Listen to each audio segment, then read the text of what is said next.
Welcome everyone, this is मन्नत official YouTube channel. एमसीआरई का 2024 का आपका एग्ज़ाम 28 फेब को हुआ। उसके बाद हमने आपको स्किल टेस्ट के बारे में इन्फॉर्म किया कि स्किल टेस्ट का सिलेबस क्या रहेगा असिस्टेंट और डबल पोस्ट के लिए। तो स्किल टेस्ट से रिलेटेड हमारी क्लास नंबर 2 होने वाली है। क्लास नंबर 1 आपके साथ पहले हम डिस्कस कर चुके हैं। वैसे हर एक एप्लीकेंट को जिन्होंने वो क्लास देखी उनको आइडिया था कि ये एक इंट्रोडक्शन टाइप से क्लास रहेगी, क्योंकि बच्चों को ये बात पता है नोटिंग ड्राफ्टिंग बनाने से पहले थ्योरेटिकल पोर्शन ज़रूरी होता है कि नोटिंग में क्या ध्यान रखना है और ड्राफ्टिंग में आपने क्या ध्यान रखना है, प्रेसी बनाया कैसे जाता है, क्या होता है इसके बारे में। लेकिन आज की क्लास डेफिनेटली आपकी प्रैक्टिकल क्लास होगी। प्रैक्टिकल क्लास में आज आपको क्लास में प्रेसी भी देखने को मिलेगा और आपको नोटिंग बनाते कैसे हैं वो भी देखने को मिलेगा, एक एग्जाम्पल की तरह, जैसा कि आपको पेपर में पूछा जाएगा क्वेश्चन उसके हिसाब से फिर आपने नोटिंग ड्रॉ करनी है। वो सारी की सारी बात इस क्लास में करेंगे। प्रेसी के बारे में भी बात होगी, लेकिन उससे पहले थोड़े वो वर्डों की बात कर लेते हैं जो नोटिंग में बनाते टाइम या प्रेसी को बनाते टाइम आपके माइंड में होने चाहिए। ठीक है, बिकॉज जो टफ वर्ड्स या वोकेबलरी होती है उसको सिंपलर बनाया जाता है। आपकी नोटिंग में टफ वर्ड्स नहीं दिखने चाहिए, आपकी नोटिंग में क्लैरिटी, एक्यूरेसी और उस तरह से उसको प्रेसी फॉर्म में होना चाहिए कि कम शब्दों में पूरा का पूरा जो मैटर है वो समझ में आ सके। तो क्लास को स्टार्ट करेंगे बच्चों। क्लास नंबर 2, इसमें क्या है, नोटिंग एंड ड्राफ्टिंग में यूज़ द सिंपल वर्ड्स। ये एक सेंटेंस होता है कि सिंपल वर्ड्स को यूज़ करना है। जैसे कि नेग्लिजेंट की जगह नेग्लिजेंट वर्ड हम यूज़ कर सकते हैं इंस्टेड ऑफ डीरेलिक्ट। तो डीरेलिक्ट जो वर्ड है इसका मतलब ही नेग्लिजेंट होता है, लेकिन नेग्लिजेंट से इजीली किसी को भी समझ में आएगा कि इसका मतलब नेग्लिजेंट है। नेग्लिजेंट का मतलब ना के बराबर है। ठीक है, तो इस तरह से ही सिंपल वर्ड्स हमें नोटिंग में ड्राफ्टिंग में यूज़ करने हैं। उससे रिलेटेड कुछ वर्ड आपको अभी दिखाई देंगे, वो वर्ड्स आप देखना समझना। तो ये वर्ड्स हैं, ये क्या हैं, ये few examples of simpler replacement of the showy words.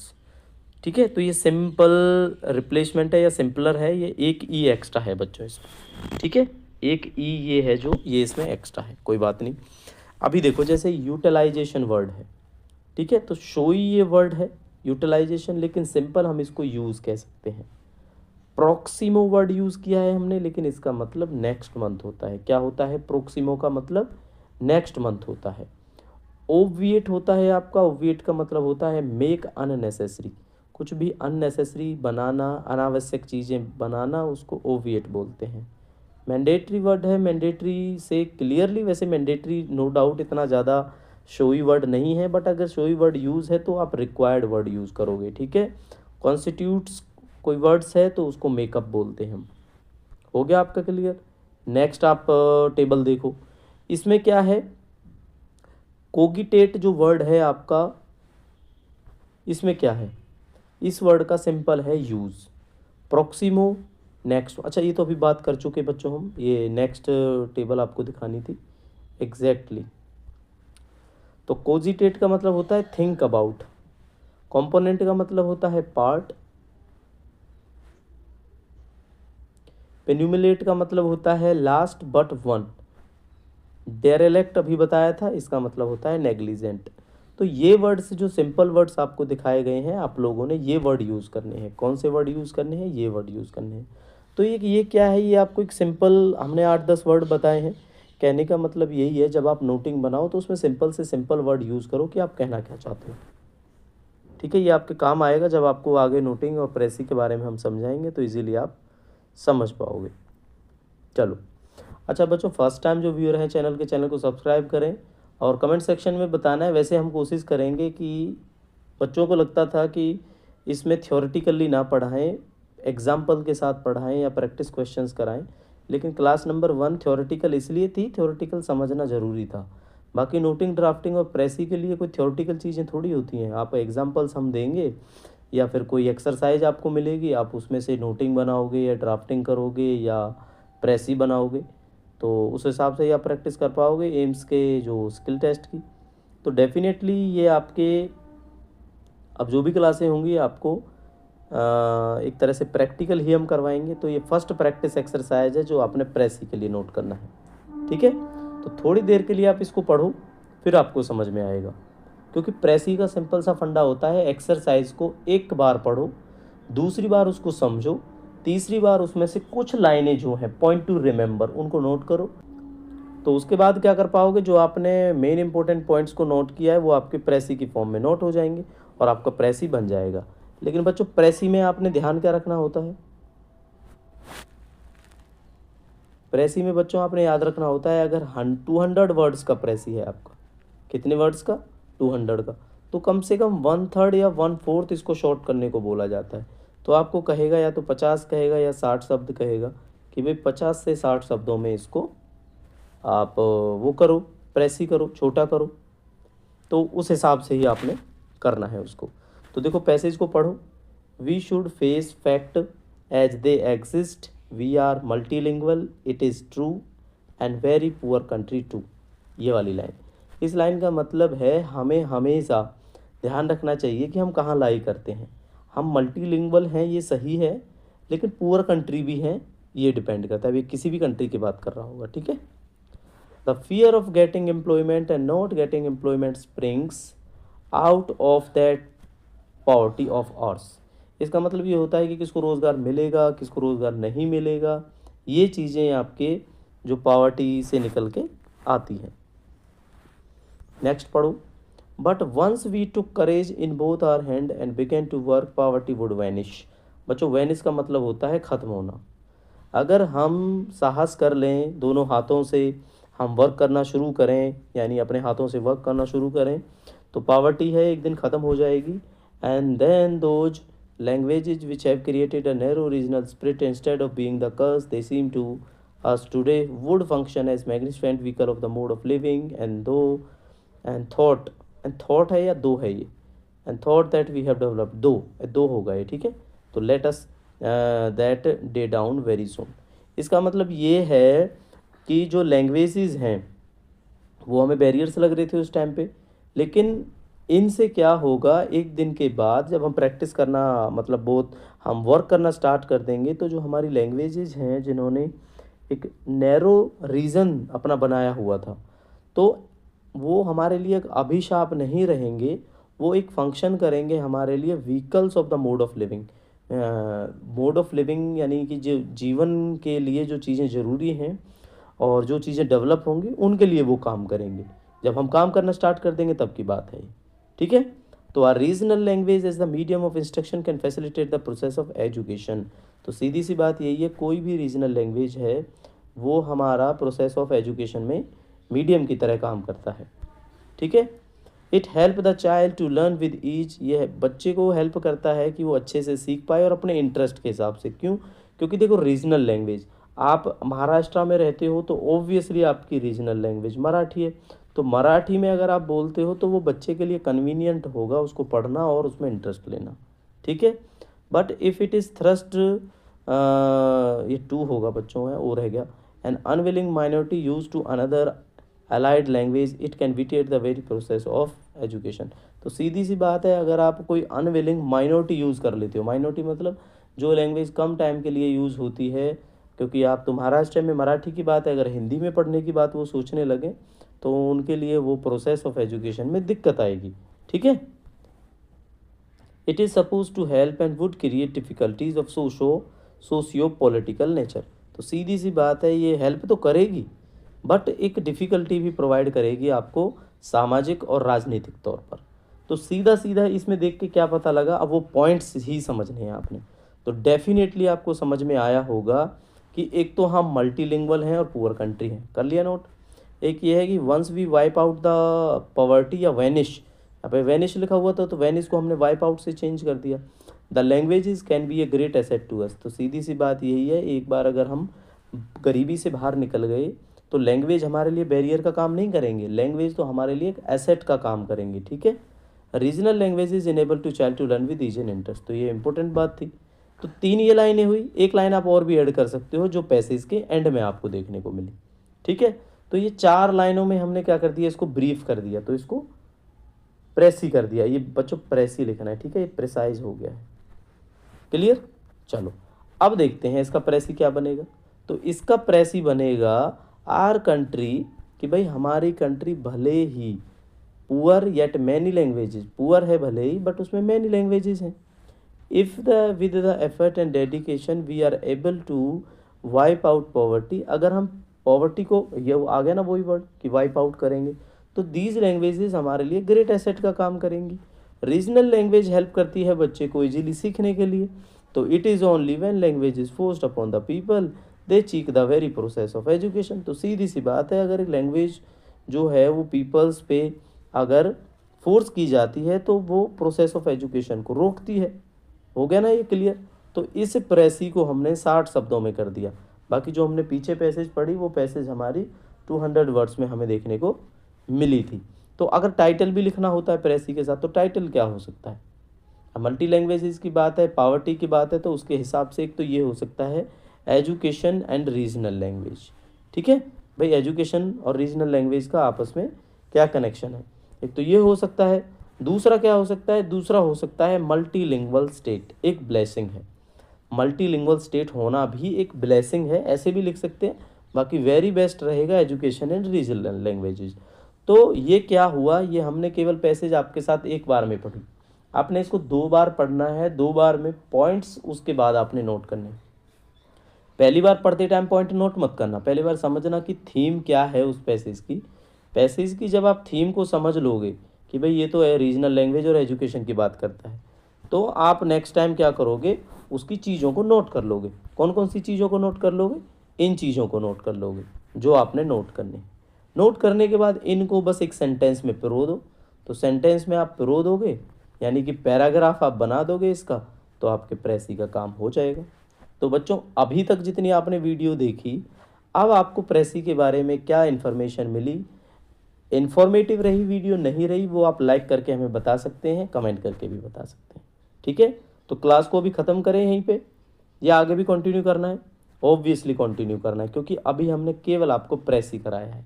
अब क्या कराएंगे हम आपको इसके बाद, इसके बाद बच्चों हम आपको कराने वाले हैं आपका मोस्ट जो क्या कहेंगे डिमांडेड क्वेश्चन है कि सर नोट बनाते कैसे हैं। तो चलो भाई नोटिंग के बारे में ही समझ लेते हैं कि नोटिंग बनाते कैसे हैं। ठीक है, चलो अच्छा देखो प्रैक्टिस का क्या क्वेश्चन है, आपने एक नोट बनाना है जिसमें मिस्टर सुरेंद्र हैं जो स्टेनोग्राफर हैं, वो डिपार्टमेंट ऑफ फिजिक्स में दिल्ली यूनिवर्सिटी में, वो रिक्वेस्ट कर रहे हैं अपने एप्लीकेशन में कि उन्होंने बाहर किसी पोस्ट के लिए अप्लाई करना है और वो आपकी ही पोस्ट है। तो समझ लो एक पोस्ट तो सुरेंद्र लेके जाने वाला है ना, जो एज्यूम्ड है, एज्यूम्ड है, ये है नहीं, है ना, घबराने की ज़रूरत नहीं है। तो ये डब्ल्यू का फॉर्म फिल करना चाह रहे हैं एमसीआरई 2024 में। तो आप अब डीलिंग हैंड हो, आप ऑब्वियसली डीलिंग हैंड ही बनाता है नोटिंग। तो अब आपने नोट बनाना है कि भाई उनको एनओसी चाहिए, तो आप किस हिसाब से उनका केस पुट करोगे। तो बच्चों केस क्या होता है, केस होता है, आपको पहले भी बताया था, ये वर्ड बहुत याद रखना, PUC। तो PUC क्या होती है, PUC होती है आपकी पेपर अंडर कंसिडरेशन। क्या होती है, पेपर अंडर कंसिडरेशन। अब देखना ये PUC कैसे लिखते हैं हम। ठीक है, तो देखो सब्जेक्ट आप लिखोगे सबसे पहले, और ये आपको पता है नोटिंग ग्रीन शीट पे बनानी होती है, बताया था ना आपको, इसीलिए पहली क्लास आपको कराई कि नोटिंग ग्रीन शीट पे बनेगी। लीगल साइज की ग्रीन शीट होती है, मार्जिन्स गिवन होते हैं, मिनिमम मार्जिन आपने 1 inch 1 inch 1 inch 1 inch left right top bottom से रखना होता है, ताकि कल को नोटिंग हो या आपका कोई ड्राफ्टिंग हो, अगर आप उनको प्रिजर्व करना है तो इजीली आप उनको बाइंड कर सकते हो, कुछ भी कर सकते हो। ठीक है, तो नोटिंग के पेज पे पहले ऊपर क्या लिखोगे आप, सब्जेक्ट लिखोगे। क्या सब्जेक्ट लिखोगे, for no objection certificate for the outside post, या तो इतना लिख सकते हो, क्योंकि नाम तो इसलिए नहीं लिखना क्योंकि जो नोटिंग फाइल है वो ऑब्वियसली उसी कैंडिडेट की होगी, बाहर फाइल पे लिखा होगा noting file of Shri Surendra stenographer. ठीक है, तो क्लियर है ये, तो इतना लिख सकते हो उनकी फाइल में। या क्या करोगे, दूसरे तरीके से आप ये भी लिख सकते हो कि NOC for the post of assistant admin officer MCRE 2024, क्योंकि उनको NOC चाहिए। ठीक है, तो ये थोड़े थोड़े डिफरेंट तरीके हो सकते हैं कि जो आप लिख सकते हो, है ना। आप सब्जेक्ट में regarding no objection certificate for the post of, या आप लिखोगे for no objection certificate for the post of assistant admin officer MCRE 2024। थोड़ा सा डिफर कर सकता है, नो इशू। ठीक है, तो लिखा आपने सब्जेक्ट। सब्जेक्ट के बाद क्या करोगे, अब एप्लीकेशन पे ध्यान देना, नोटिंग पे ध्यान देना। जो आप नोट बनाओगे कैसे बनाओगे ये ध्यान से पढ़ लेना। लास्ट में एक एक्सरसाइज आपको देंगे, वो एक्सरसाइज का नोटिंग आपने बनानी है और देखना है फिर आप कैसे नोट बना पाओगे। ठीक है, चलो। तो सब्जेक्ट आप लिख दोगे, इसको बोल्ड कर देना बच्चों। सब्जेक्ट को बोल्ड कर दिया जाता है नोटिंग में, जैसे हमने बोल्ड किया हुआ है। तो चलो देखते हैं एक बार। सब्जेक्ट में आप लिखोगे कि NOC for the post of assistant admin officer AIIMS CRE 2024। PUC placed blow. अब ये जो पीयूसी वर्ड है ना, ऐसे यूज करना है आपने। पीयूसी जो रखी गई है, ब्लो, पीयूसी प्लेस्ड ब्लो, अरे इज रह गया यहाँ पे, है ना, इज लिख लेना है यहाँ पे। Is an application received from mister Surendra, stenographer, department of physics, DU या Delhi university Delhi, for obtaining NOC for the outside post of assistant admin officer MCRE 2024। लिख दिया आपने। अब ये क्या है, ये पीयूसी है। अब एक तरफ होता है नोटिंग पोर्शन फाइल में और एक तरफ होता है करेस्पॉन्डेंस पोर्शन। ठीक है, देखो ग्राफिकली आपको दिखाएंगे अगर किसी को लगता है कि हमें नहीं समझ में आता नोटिंग क्या है और करेस्पॉन्डिंग पोर्शन क्या है। ठीक है, तो क्लास के बाद नेक्स्ट क्लास लेंगे, उसमें आपको बता देंगे, वीडियो बना के दिखा देंगे कि कैसे कैसे होता है। ठीक है बच्चों, तो जैसे आपने ये लिख दिया। अब पीयूसी जो लगी होगी करस्पॉन्डेंस वाली साइड, उस पर फ्लैग लगा के आप उस पर लिख दोगे पीयूसी। ठीक है, फ्लैग जो होता है उस पर लगा के पीयूसी लिख दोगे। आपको फ्लैग भी दिखा देंगे अगर किसी बच्चे ने, बिल्कुल जिन बच्चों ने काम किए हैं, जो ऑलरेडी वर्किंग है, उनको इसके बारे में पता है। जो वर्किंग नहीं है उनके लिए थोड़ा सा बता देते हैं।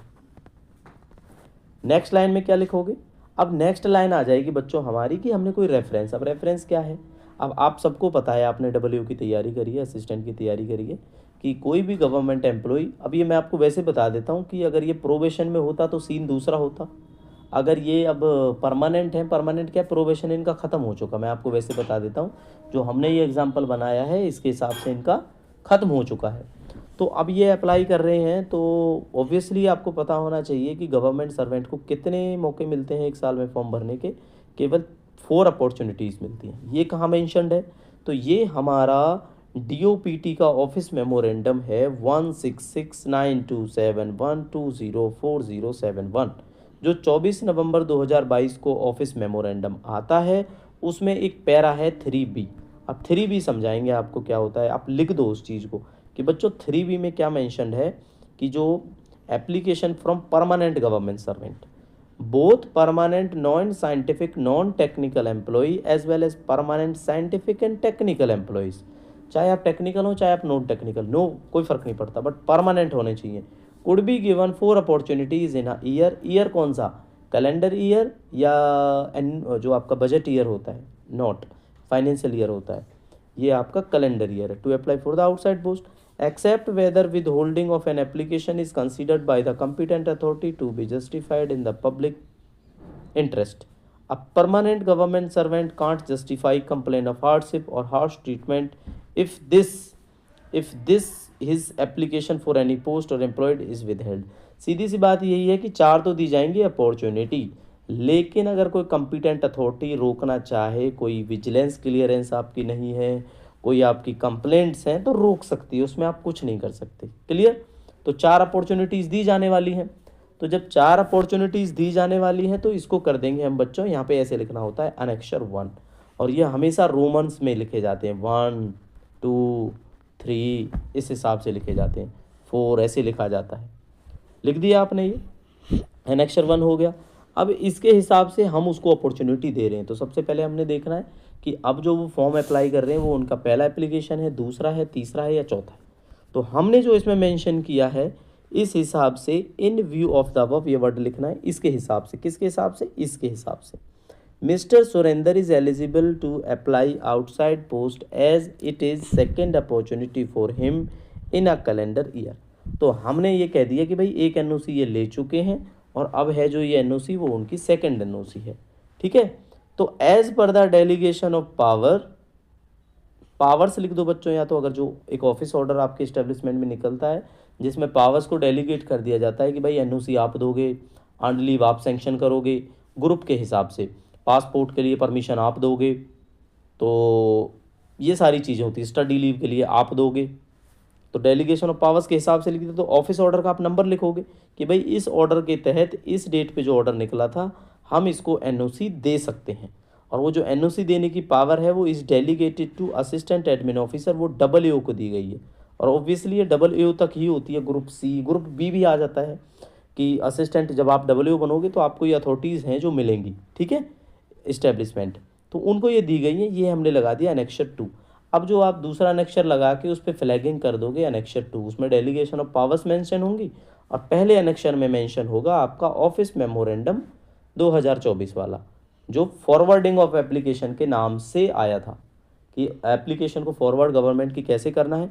अगर ये ऑफिस मेमोरेंडम बच्चों आपको चाहिए तो वीडियो के डिस्क्रिप्शन में आप जाओ और लिंक मिलेगा, उस लिंक से आप डाउनलोड कर सकते हो, ठीक है, या हमारे टेलीग्राम चैनल पे जाओगे तो आपको ये डीओपीटी का ऑर्डर मिल जाएगा जो हमारे प्लस मेंबर्स के लिए है, ठीक है। चलो एनेक्सर 2 तक बात हो गई है।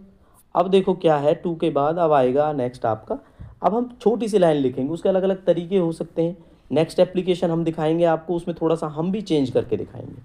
तो अभी हम सिंपल लिखेंगे कि इफ़ अप्रूव, अगर अप्रूव आप करते हो तो वी में इशू एनओसी टू हिम, उनको एनओसी कर सकते हैं।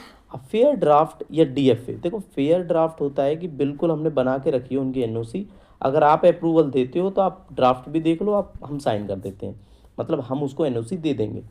या तो आप फेयर ड्राफ्ट लिखोगे तो फुल एंड फाइनल है, और या डीएफए लिखोगे अगर केस ये कुछ है, हालांकि एनओसी का केस तो क्या है, रिपीटेड केस होता है तो इसका फेयर ड्राफ्ट ही लगा दिया जाता है, ठीक है। लेकिन अगर वैसा केस होगा तो हम लिखेंगे कि DFA is placed for approval. तो जो हम डीएफए लगाएंगे करेस्पॉन्डेंस वाली साइड में, देखो ग्रीन साइड आपको समझा देते हैं, ग्रीन साइड में नोटिंग होती है, यहाँ पे देखो, यहाँ पे देखो, ये ग्रीन वाली साइड है फाइल में, और ये हमारी वाइट वाली साइड, यानी इसमें करेस्पॉन्डेंस पोर्शन होता है, इसमें नोटिंग पोर्शन होगा।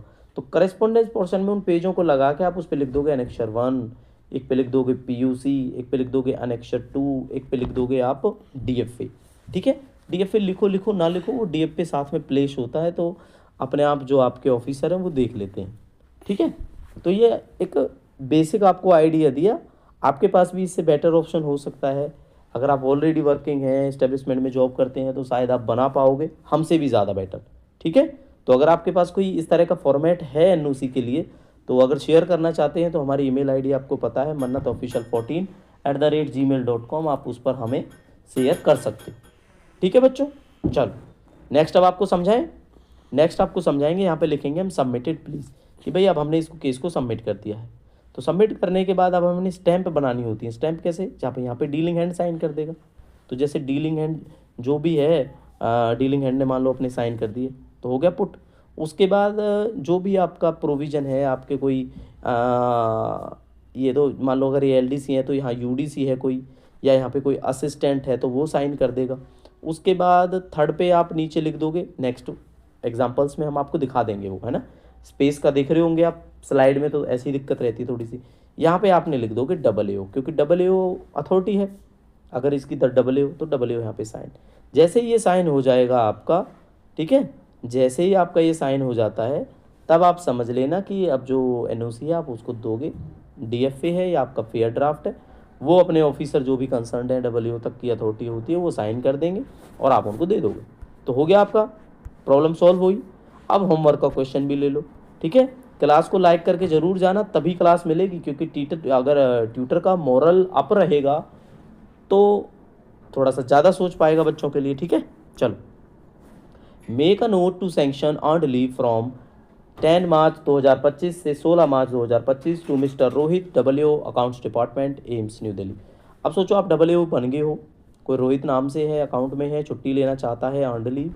अब उसका नोट बच्चों आपने प्रिपेयर करना है, ठीक है। होमवर्क है ये, हमारे साथ शेयर करना चाहो अपना नोट, आप mannatofficial14@gmail.com पर हमारे साथ शेयर कर सकते हो। तो होमवर्क क्वेश्चन है ये, ठीक है। अब जो नोटिंग थी, अभी हमने केवल आपको नोट बताया, नोट, उस नोटिंग का ड्राफ्ट कैसे बनता है, ऑफिस ऑर्डर आप उनको कैसे दोगे, वो नेक्स्ट वीडियो में आपको बताएंगे, ठीक है। तो तब तक के लिए तो भाई वेट करना पड़ेगा आपको। हमारे चैनल को ज्वाइन कर लो। मोर इन्फॉर्मेटिव वीडियो चाहिए तो एमसीआरई के स्किल टेस्ट की प्रिपरेशन आपको इसी चैनल पे मिल जाती है। तो बच्चों क्लासें आती रहेंगी, बस आप प्रिपरेशन करते रहो। आप ट्यूटर को इंथुसियास्ट नेचर से देखो कि ताकि उनका अगर मोरल अप रहेगा तो आपके लिए क्लासें टाइम टू टाइम आती रहेंगी। चलो कमेंट करके ज़रूर जाना है क्लास कैसी लगी, समझ आया नहीं आया, ठीक है। चलो thank you, see you soon, मिलते हैं नेक्स्ट क्लास में।